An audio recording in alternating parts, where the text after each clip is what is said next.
La prison à vie pour génocide perpétrée envers les Vietnamiens de la communauté musulmane Cham et d'autres minorités religieuses. Un jugement historique délivré par ce tribunal international mis en place au Cambodge pour juger des exactions perpétrées à grande échelle par le régime Khmer.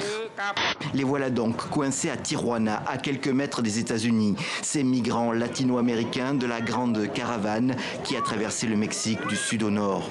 Les premiers d'entre eux, en tout cas, environ 1600, arrivés ici par petits groupes depuis dimanche. Comme prévu, les voilà dans un cul-de-sac. Pour les Turcs, avoir cette masse d'informations qu'ils distillent à petit feu, c'est une façon d'obtenir, d'exploiter l'état de faiblesse dans lequel se trouve le leadership saoudien.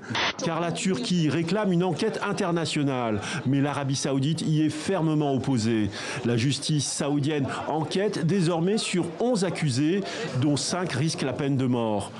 Tout comme les révélations actuelles dans l'affaire Khashoggi, cet épisode en dit long sur la méthode MBS. C'est un mélange de brutalité et d'amateurisme. Ce qui est très étonnant dans le fonctionnement du prince héritier saoudien, c'est la très grande latitude qu'il donne à des seconds couteaux.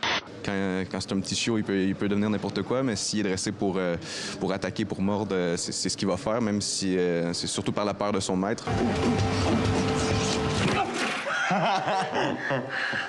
Il n'y a pas de dérive autoritaire au Niger. Sur la liberté de la presse, sur le respect des droits de l'homme et du peuple, le Niger aujourd'hui est salué par tous les étendards internationaux. Malheureusement, les errements de quelques individus ne peut pas être constitué comme un ensemble de l'opposition. Je pense que la majorité de la population est déterminée à changer le régime.